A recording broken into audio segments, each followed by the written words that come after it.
Hey there, I'm working on my Chevy 454, 1989.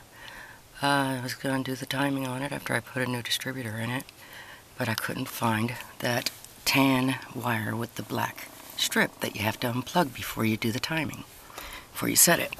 But I have found it, and I'll show you where it is. You gotta go right back here past your air filter, past your distributor, and here's your wire harness here. Move this thing out of the way. And there it is. I've already disconnected it here. See? There it is right there. And you can see it's the tan wire with the black strip right there. And you just disconnect it. It's stowed back here behind the pipe so you don't see it. I mean the wiring harness, so you can't see it. You just reach back there and pull it out. There it is. Disconnect it, and I'm ready to set my timing.